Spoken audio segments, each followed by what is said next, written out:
La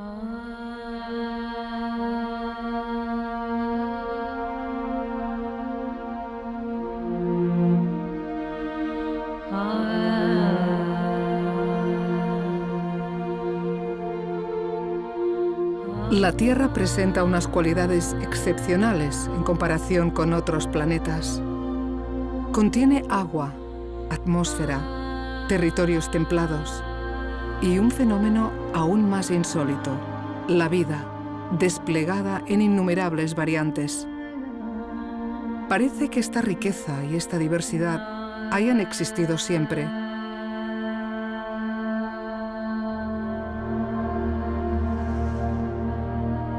Pero al contrario, no ha sido así. Desde que nació, fuerzas titánicas procedentes del exterior y del interior han cambiado muchas veces la fisonomía de la Tierra. De vez en cuando, la naturaleza nos recuerda la existencia de estas fuerzas y de sus devastadores efectos.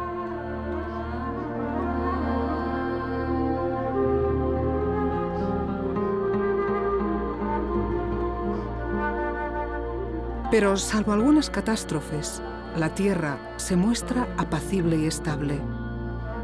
¿Será siempre así? ¿Cómo se originó? ¿Cómo ha llegado al estado actual? ¿Qué papel juega la vida y en particular los humanos? Gaia, la Gran Madre.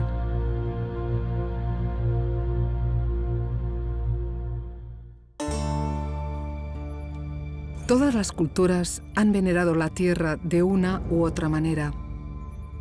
La Tierra es la Gran Madre, protectora y fecunda, origen de nuestro mundo. En la mitología griega, la diosa Gaia era la personificación de la madre naturaleza. La vemos representada en esta pieza de cerámica. Gaia entrega a otra diosa el niño destinado a ser el rey de Atenas. Surgida del caos, Gaia engendró primero el aire y el cielo estrellado. Después creó el agua y los océanos y extendió la vida por todas partes. Las religiones monoteístas añaden autoridad y trascendencia a los mitos de la antigüedad, pero la secuencia de la creación del mundo es similar. Según los libros de la tradición judeocristiana, el universo fue creado por Dios en 6 días. El primer día creó la luz. Después, el agua. El tercer día, la tierra. Luego, los astros. A continuación, los peces, los pájaros, los animales terrestres y finalmente los humanos, a su imagen y semejanza. En un intento modernizador, en el siglo XVIII, el obispo irlandés James Ussher intentó precisar el día de la creación divina. Ussher dijo que la Tierra surgió el 23 de octubre de 4004 a.C.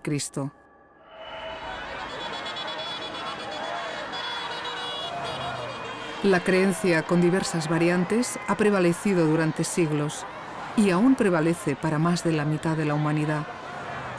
Sin embargo, por intuitiva o confortante que sea la explicación, la realidad es muy diferente.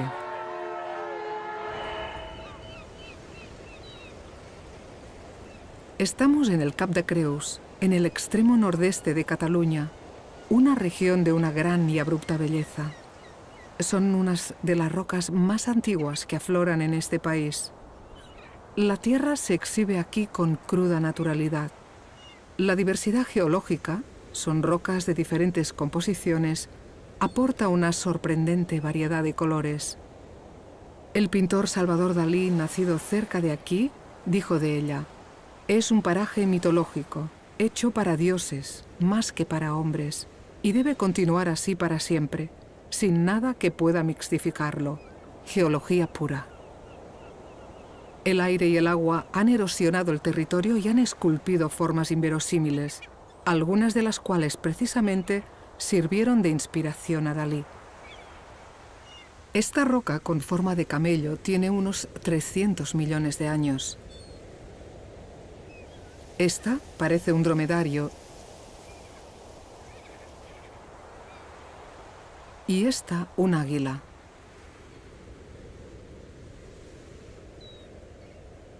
Son el resultado de un proceso gradual en el que el tiempo ha jugado y continúa jugando un papel fundamental.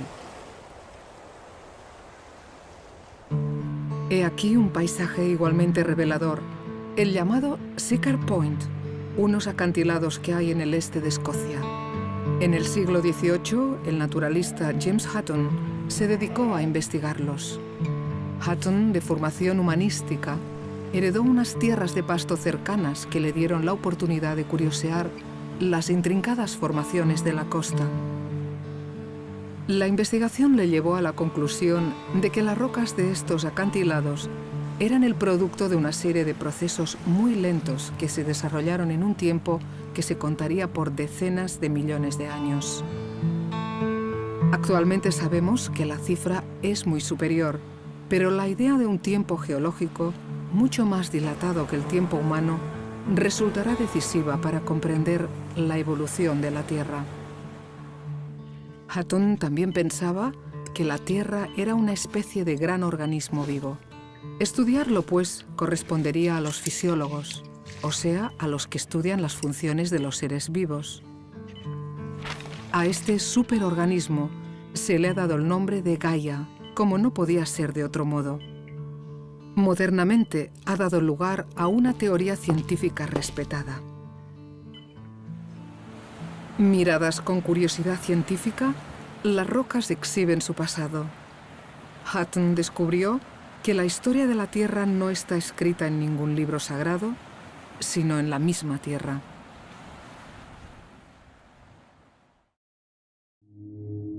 Todo empezó con un gran estallido, el Big Bang. En un instante inescrutable aparecieron el tiempo, el espacio y la materia primordial. Para muchos científicos, preguntarse qué había antes no tiene sentido, ya que no había ni tiempo ni espacio. El astrofísico inglés Stephen Hawking dice que es como preguntarse qué hay al norte del Polo Norte. Durante los primeros minutos del Big Bang surgieron los primeros elementos químicos, el hidrógeno, luego el helio, el litio. La gravedad y la energía nuclear regían el escenario. De vez en cuando, la materia se agrupaba formando estrellas. Algunas se desintegraban y dispersaban de nuevo la materia. Otras se agrupaban formando galaxias. Como nuestra galaxia, la Vía Láctea reúne cientos de millones de estrellas, una de las cuales es nuestro Sol. Alrededor de aquel Sol primigenio se formaron unos 20 cúmulos de materia hirviente llamados protoplanetas. Con el tiempo, uno de estos protoplanetas sería la Tierra. Bombardeado repetidamente por otros cuerpos, fue aumentando de tamaño. La bomba más gigantesca y la más grande que haya caído jamás fue un astro del tamaño del planeta Marte. La parte más densa de la materia terminó absorbida. El resto dio lugar a la Luna. Aquel astro que engendró la Luna se conoce con el nombre de otra diosa, Theia. Theia era precisamente hija de Gaia y madre de Selene, la Luna.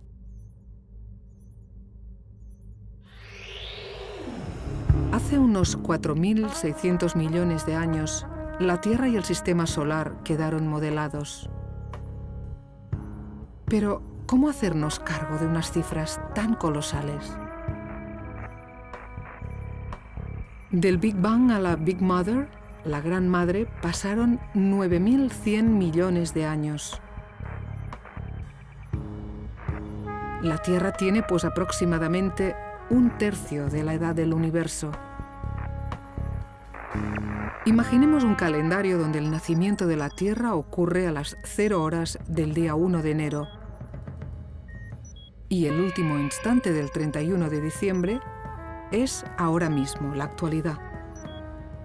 Los 365 días de este particular almanaque representan, pues, los 4.600 millones de años de la historia de la Tierra. Atención al detalle.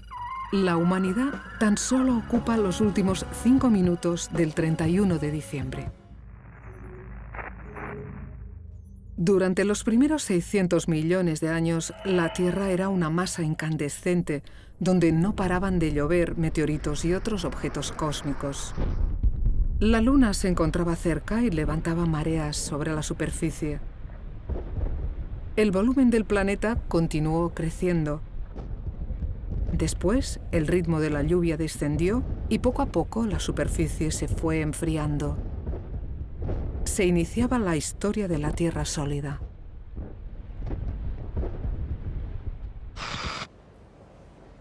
Estamos en una de las sedes, la más nueva, del Museo de Ciencias Naturales de Barcelona. El lugar acoge exposiciones y promueve actividades de divulgación con los conceptos y los medios modernos. Además de divulgar, el museo se dedica a preservar objetos de origen natural, así que también atrae a los especialistas. Una de las exposiciones está dedicada precisamente a la Tierra y a su historia. El itinerario comienza con estas dos rocas. La mayor es de origen volcánico. La pequeña es un meteorito de esos que antes, ahora y siempre caen desde el espacio. Los meteoritos adoptan formas y composiciones muy variadas. También hay una notable colección de minerales. Uno de los más valiosos es este ejemplar de piromorfita. Tanto los meteoritos como los minerales tienen el mismo origen, el espacio. Pero unos son más bien feos, requemados y desfigurados de tanto vagar, y otros, en cambio, incubados durante millones de años bajo tierra, parecen hechos para ser admirados. El atractivo de estos minerales contrasta con el entorno donde se originaron, cuando la Tierra empezó a solidificarse. Era un planeta desolado en extremo. Muchos paisajes debían ser como los que actualmente se divisan en el planeta Marte. La época se conoce como Adeana, en referencia a Hades, el dios griego, otro nieto de Gaia, que presidía el mundo de los muertos. Pero de vez en cuando, la Tierra parecía enfurecerse.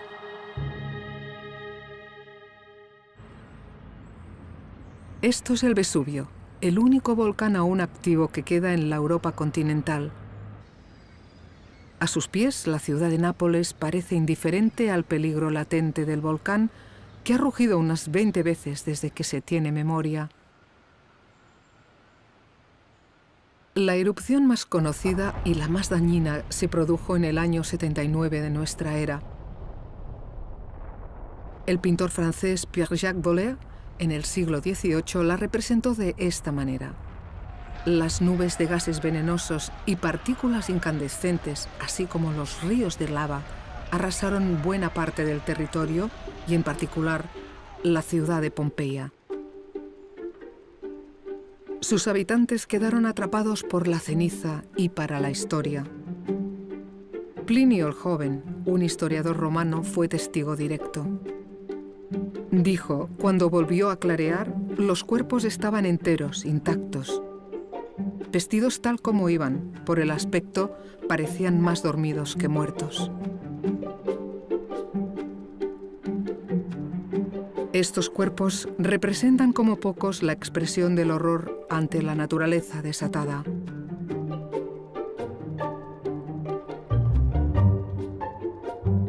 El interior de la Tierra es como una cebolla. Está hecha de capas que se diferencian en composición y dinámica. El núcleo interno es de un material muy denso, de hierro y de níquel, que se encuentra a unos 7000 grados centígrados. Por encima hay una serie de capas de temperaturas y densidades gradualmente inferiores. En lo más alto se encuentra la corteza rígida, de 5 a 60 kilómetros de espesor, que flota por encima de un manto de consistencia plástica. La corteza no es una capa uniforme, sino que está fragmentada en unas grandes placas llamadas tectónicas, que se desplazan lentamente sobre el manto. En un volcán, los materiales fundidos procedentes del interior entran en erupción en la superficie. La lava forma ríos que, cuando se enfrían, se transforman en rocas. Con el paso del tiempo, estas rocas se desintegran y pueden convertirse en tierra fértil. La distribución de los volcanes sobre el planeta sigue un patrón reconocible, coincide con los perfiles de algunos continentes. La misma distribución de las placas tectónicas. Obviamente, la coincidencia no es casual. Al moverse, algunas placas se separan entre sí. Las placas norteamericana y euroasiática, por ejemplo, se separan unos 7 centímetros al año. Parece muy poco, pero es suficiente para que en tiempo geológico la distribución de los continentes haya cambiado varias veces totalmente.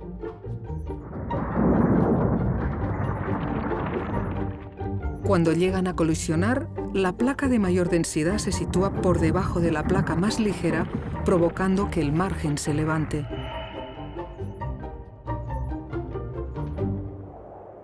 Así se han formado las grandes cordilleras, los Pirineos, los Alpes, los Andes, el Himalaya.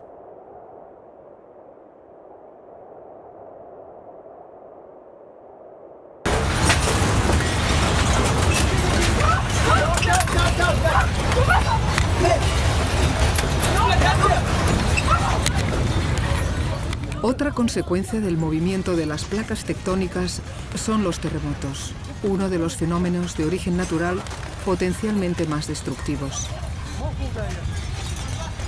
Cada año se producen millones de terremotos, pero la mayor parte resultan imperceptibles.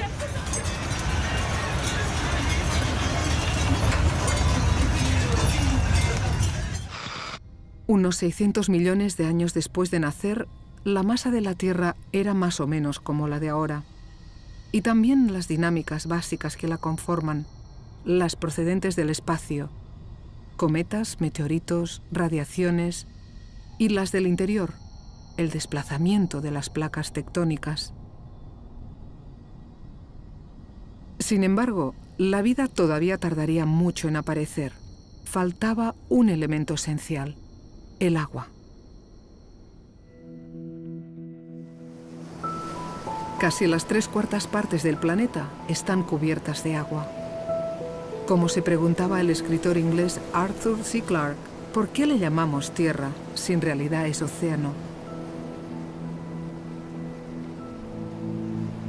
El 98% del agua de la Tierra se encuentra en los océanos. Por tanto, es agua salada. El resto, la valiosa agua dulce, se encuentra en parte en el subsuelo. También hay agua retenida en los polos y en los glaciares, flotando en las nubes y en los cuerpos de los seres vivos. El 65% del cuerpo de una persona es agua. Toda la vida conocida depende del agua líquida. Para que pueda existir, es necesario que la Tierra se encuentre a la distancia adecuada del Sol. Ni demasiado cerca porque el agua se evaporaría, ni demasiado lejos porque se congelaría.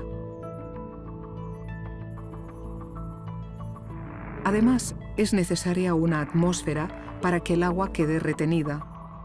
Estas condiciones se dieron unos 1000 millones de años tras su origen. Había una atmósfera compuesta básicamente de gas metano y anhídrido carbónico. Pero, ¿cómo apareció el agua? Durante un tiempo, la Tierra recibió lluvias de cuerpos externos excepcionalmente intensas.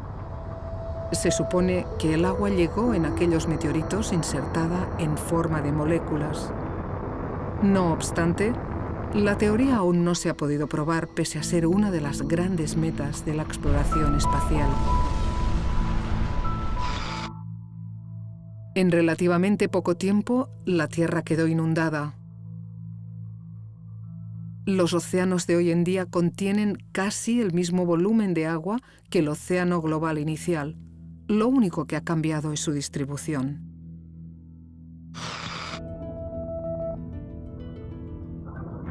Los volcanes sumergidos de los márgenes de las placas fueron generando islas en medio del océano. Poco a poco estas islas se iban agrupando y formando territorios más grandes. En Groenlandia están los restos de una de estas islas. Es uno de los trozos de continente más antiguos que afloran en la superficie actual. Ya existía cuando, bajo la profundidad de los océanos, saltó la chispa.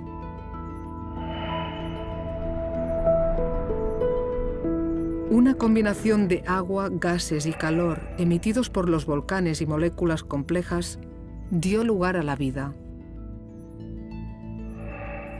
Se cree que las moléculas llegaron viajando a bordo de meteoritos, pero es una teoría aún más difícil de probar. Los primeros organismos unicelulares son las llamadas cianobacterias, también conocidas como algas verdeazuladas.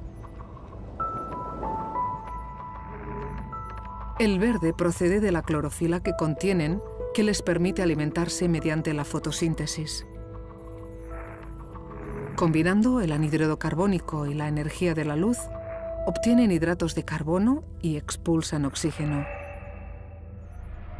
El éxito del procedimiento hará que con el tiempo se esparza por todo el planeta. Y ha permitido sobrevivir a las cianobacterias, como si la evolución no fuera con ellas.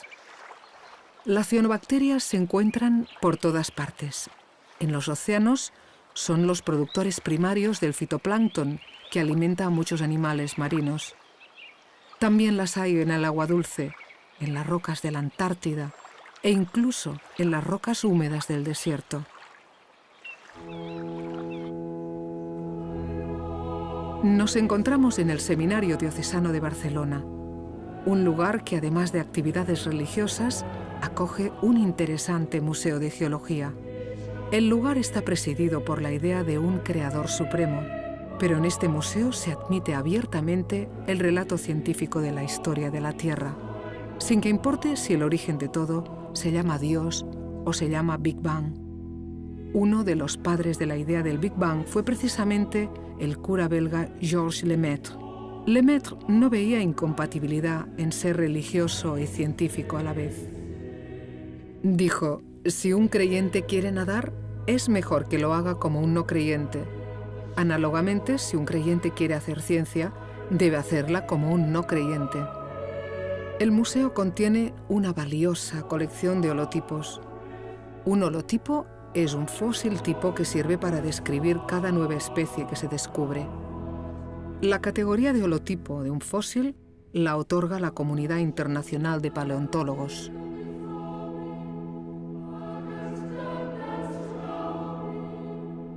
El museo también contiene decenas de miles de fósiles de varios periodos geológicos, recogidos pacientemente desde el siglo XIX. El más valioso es este ejemplar de Ediacara biota, el organismo multicelular más antiguo que se conoce. Entre los primeros unicelulares y estos multicelulares transcurrió mucho tiempo. Nadie se explica la extrema lentitud de esta primera etapa de la evolución de la vida. Seguramente en medio hubo otros intentos, pero o bien no prosperaron, o bien no han quedado registrados. Más adelante aparecieron las primeras criaturas con partes endurecidas, caparazones, espinas, esqueletos, que protegían órganos especializados y permitían desplazarse mejor. En un tiempo geológico relativamente corto, el océano se pobló de criaturas cada vez más complejas, y el árbol de la vida se ramificó en todas direcciones.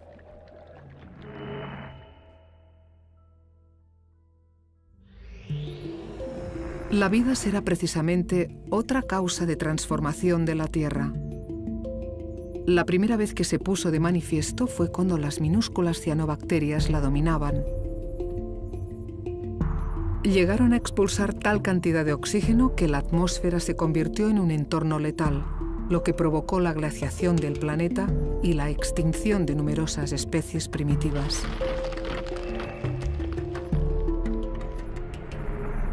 Más adelante se produjeron otras glaciaciones globales. Al planeta resultante de estas glaciaciones, los geólogos lo llaman bola de nieve.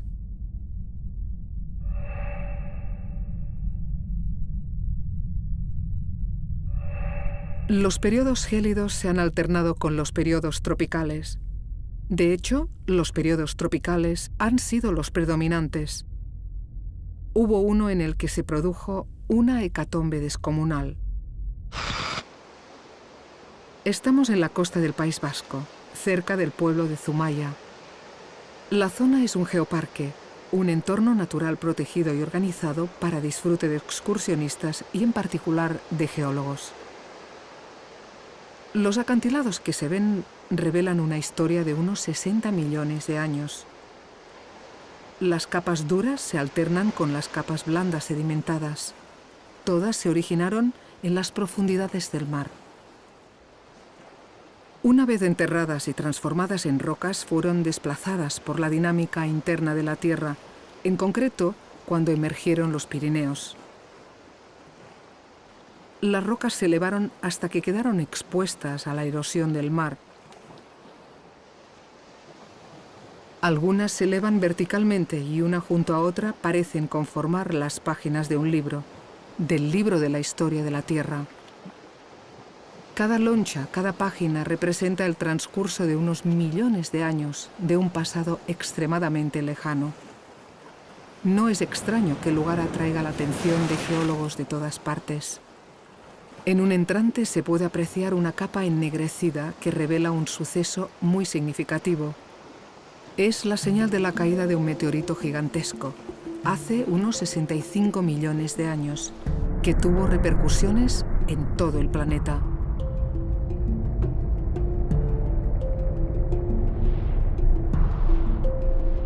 Al chocar contra la Tierra, el meteorito produjo un cráter de diversos kilómetros de ancho y levantó una nube de polvo y gases que oscurecieron el planeta durante años. La mayor parte de especies terrestres y marinas desaparecieron. Entre ellas el grupo de animales dominantes de la época, los dinosaurios. Pero ha habido otras extinciones tanto o más catastróficas. Los geólogos se refieren a las 5 más importantes como las Big Five. En conjunto, las extinciones masivas han acabado con el 90% de todas las especies surgidas. La única especie que las ha sobrevivido a todas son las humildes cianobacterias. Los dinosaurios eran la culminación de una larga cadena evolutiva que comenzó con los primeros cordados y los peces en el océano y la vegetación en el continente.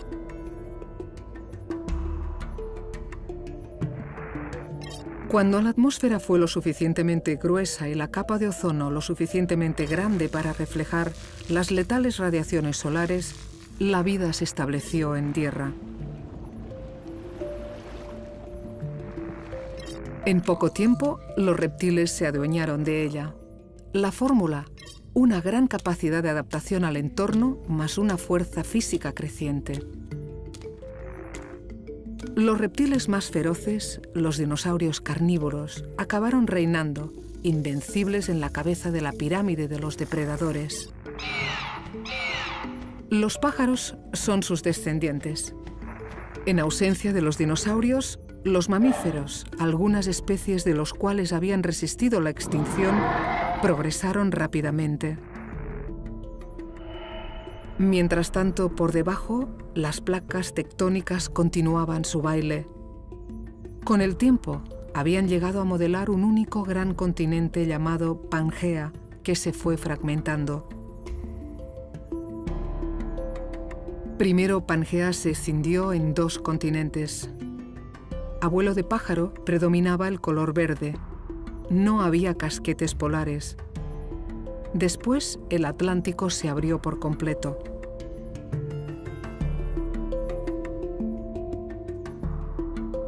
Por fin los océanos, los continentes y las placas tectónicas quedaron distribuidos aproximadamente como ahora. La cuna para una especie muy singular estaba a punto. En medio de África había unos mamíferos que ya empezaban a ponerse en pie y a adquirir conciencia. El primer homínido fue el Homo erectus. De sus descendientes, la única subespecie que le sobrevive es el Homo sapiens. Hace unos 70.000 años, un grupo de Homo sapiens, impulsados por el hambre o la curiosidad, se pusieron a caminar hacia el nordeste. Primero pisaron Oriente Medio. El Mar Rojo era más estrecho que ahora y llegaron a Asia.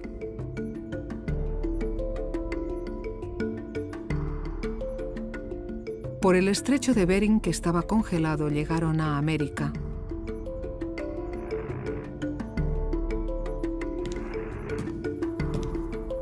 Estudios recientes apuntan que toda la humanidad actual proviene de unos 200 individuos que salieron de África. El hombre tecnológico, que se comunica mediante el lenguaje y que incluso pinta, ocupa apenas los últimos 2 minutos del almanaque.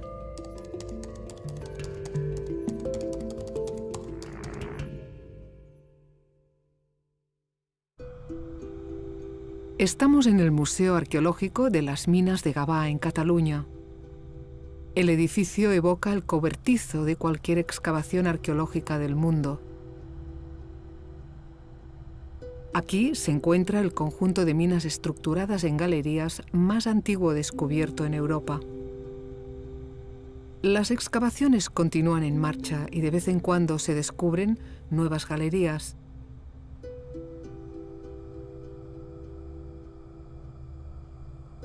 Durante más de 1000 años se extraía variscita, un mineral verdoso que se usaba en joyería y para intercambiarlo con otros bienes. Cuando un sector de una galería quedaba abandonado, se utilizaba de vertedero. De estos vertederos se han recuperado objetos diversos. Hay restos de entierros, objetos de uso cotidiano, herramientas y joyas, como este collar hecho de piezas de variscita.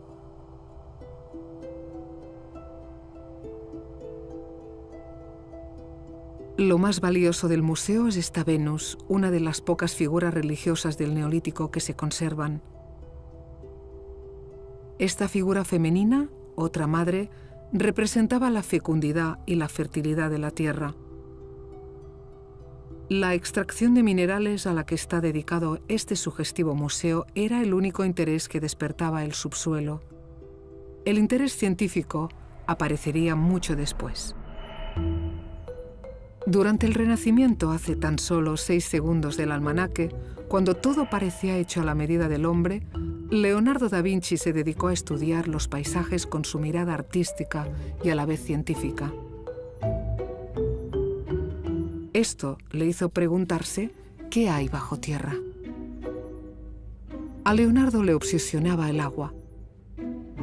Las últimas pinturas de Leonardo son unas inquietantes representaciones de diluvios y tormentas. Pensaba que la erosión que observaba en los paisajes estaba causada por el agua, un agua que se reciclaba gracias a una especie de venas que hay bajo tierra. Decía: el agua es a la tierra lo que la sangre es al cuerpo humano. La explotación a gran escala del subsuelo empezó con la revolución industrial hace 3 segundos. El carbón era el combustible y la necesidad de disponer de él se convirtió en esencial. Las aportaciones de los primeros geólogos entonces fueron decisivas. En 1830, Charles Lyell, otro naturalista escocés, publicó el libro Principios de Geología, donde retoma y desarrolla las ideas de su compatriota James Hutton. Lyell escribe: El presente es la clave del pasado. Unos años más tarde, el biólogo inglés Charles Darwin publicó otro libro trascendental sobre el origen de las especies, donde sentó las bases de la teoría evolutiva. Darwin reconoció que el libro de Lyell le había influido poderosamente. Las teorías expuestas en los dos libros tienen un común denominador: el tiempo geológico. Otra aportación significativa para la geología y para la arqueología son las técnicas de datación absoluta descubiertas en el siglo XX, que permiten saber la antigüedad de unos restos. Se basan en el hecho de que ciertos elementos químicos como el carbono 14 se desintegran a ritmos muy conocidos. Por tanto, sabiendo la proporción que hay en un objeto, se puede deducir el tiempo que ha transcurrido.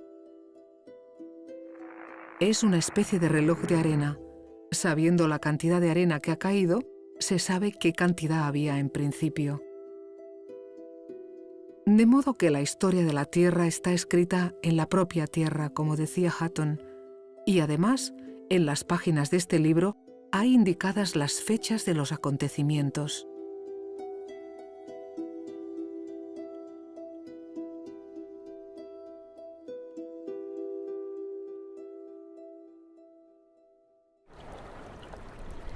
Estamos en la costa de Dover, en el sur de Inglaterra. Aquí se levantan unos formidables acantilados hechos de un material cálcico muy fino, una especie de yeso formado por restos de organismos unicelulares sedimentados. Por efecto de la erosión, el material se desgasta y se desmorona a un ritmo de 1 centímetro por año, aunque a veces caen al mar bloques muy grandes. El lugar tiene un notable valor simbólico para los ingleses. Los acantilados blancos eran como fortalezas contra los invasores que amenazaban la isla. Actualmente bordean un puerto importante y una ciudad muy activa, presidida por las construcciones defensivas de entonces. Bajo el mar se encuentra el mismo material blanquecino, impermeable y fácil de excavar, lo que supone una apreciable ventaja en el momento de perforarlo. Por eso aquí está el túnel que conecta Inglaterra con Francia, uno de los túneles submarinos más largos del mundo. Ironías de la historia, el mismo material que se elevaba imponente contra los invasores, ahora por debajo facilita la entrada.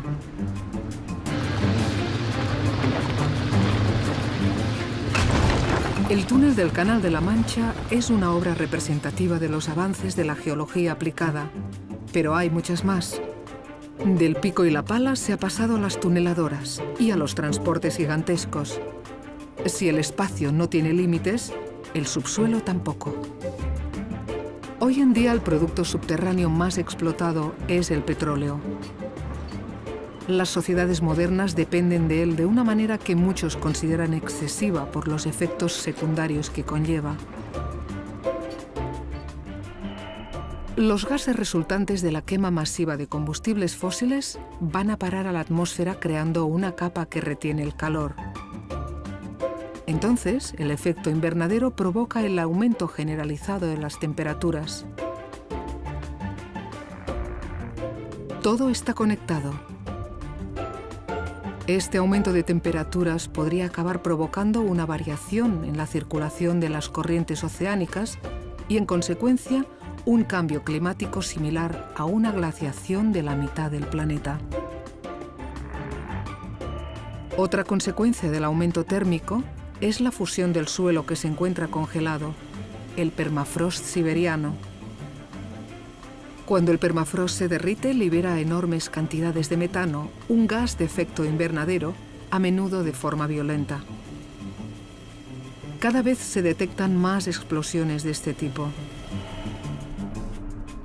La dependencia de los combustibles fósiles también puede tener repercusiones en el interior de la Tierra.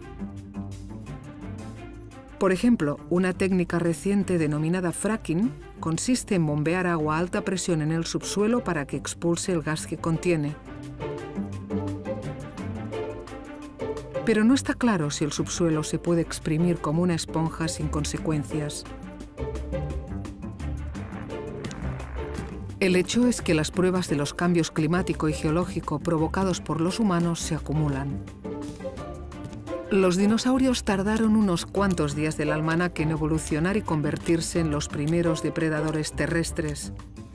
Pues bien, en apenas 2 minutos, unos frágiles mamíferos se han puesto a la cabeza de la pirámide y parecen decididos a depredar también todo lo provechoso que encuentran bajo tierra.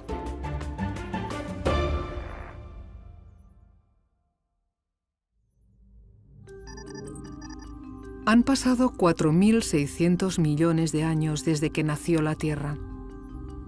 Actualmente se encuentra en un periodo de bonanza climática. Pero, ¿cómo evolucionará? El destino de la Tierra está ligado al del Sol.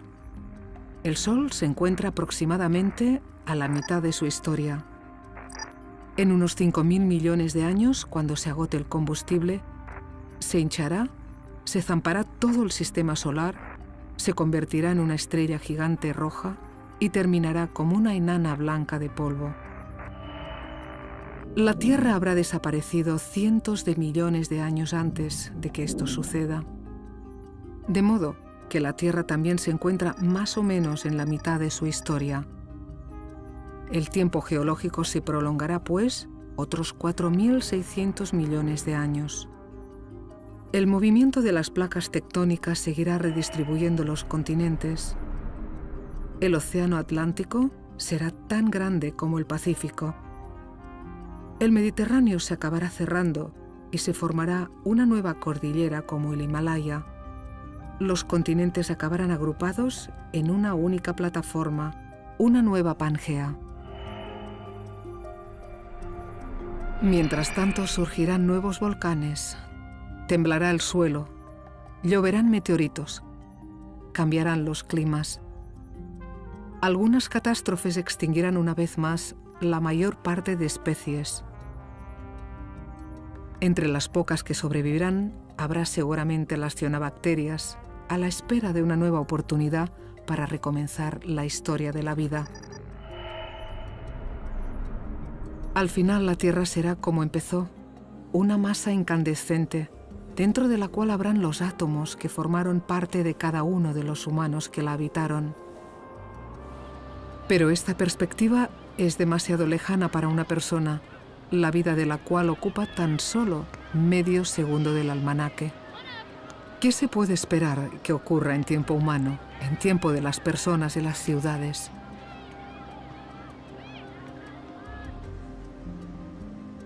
Estamos en Barcelona. Esta és la sede de l'Institut Cartogràfic i Geològic de Catalunya, la institución pública dedicada a estudiar y cartografiar el territorio catalán. La entrada está presidida por varios mapas. Este es el mapa geológico de Cataluña. Muestra los diferentes tipos de rocas y el tipo de contactos que hay entre ellas. También muestra las estructuras tectónicas como pliegues o fallas, los yacimientos fósiles, los recursos minerales. Los mapas geológicos se elaboran en base a los mapas topográficos a los que se añade la información de campo.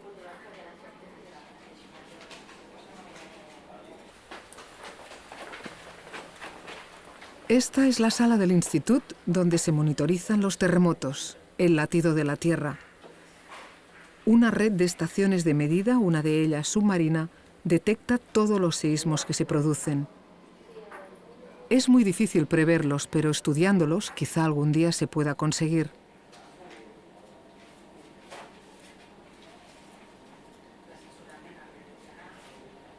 Las catástrofes geológicas no se pueden detener, pero se pueden mitigar sus efectos.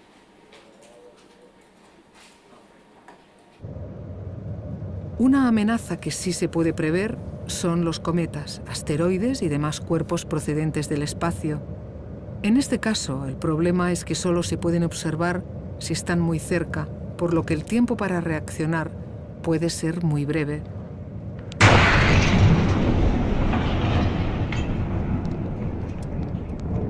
Actualmente hay programas de observación astronómica dedicados exclusivamente a vigilarlos. Las amenazas más probables que pueden afectar a la vida de una persona son precisamente las que se derivan de las actividades humanas. Para algunos expertos, el calentamiento global provocado por los humanos dará lugar a una época similar a la que había antes de ellos. La llaman la sexta extinción.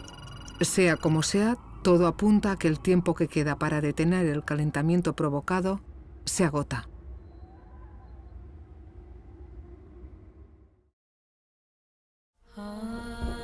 La Tierra es el resultado de una sucesión de ciclos infernales de destrucción y resurgimiento. Los meteoritos han abierto llagas muy profundas, pero a su vez han traído el agua y las semillas de la vida. En tiempo humano, el fuego de los volcanes lo desmenuza todo, pero en tiempo geológico empodera la vida. De modo que, entre aparentes contradicciones, la historia de la Tierra parece apuntar en una dirección que favorece el avance de la vida. Hay más indicios que invitan a pensarlo. Por ejemplo, las diferentes densidades del interior, hecho que provoca que el planeta dé vueltas como una peonza y, como consecuencia, el ciclo natural de las estaciones, crucial para muchos seres vivos. Otra particularidad de la Tierra. A su alrededor hay un campo magnético que actúa como escudo ante ciertas radiaciones solares letales. Este campo magnético está producido por el abundante hierro que hay en el núcleo interior, que gira lubricado por el núcleo externo. Sin este escudo, la vida no podría existir. Se diría incluso que la extraordinaria diversidad geológica y biológica de la Tierra está hecha para atraer la atención de un cerebro despierto. Seguramente sin los colores de la naturaleza no habría arte, y sin una atmósfera transparente, la curiosidad científica no se habría despertado. Por eso hay quien piensa que el superorganismo Gaia, si es que se puede llamar así, tiene una misión: acoger a la vida y, en particular, a la vida inteligente. El caso es que este planeta privilegiado da síntomas de un desequilibrio provocado por la vida supuestamente inteligente que alberga. No sabemos las consecuencias de este desequilibrio, y quizá cuando se sepan sea ya demasiado tarde. Las futuras generaciones tienen el mismo derecho que nosotros de habitar un planeta saludable. Por eso sería necesaria más conciencia del tiempo geológico, y que la sostenibilidad y la biodiversidad del planeta sean unos activos valiosos dentro de la lógica de los mercados. Por madre y por grande, la Tierra merece nuestro respeto.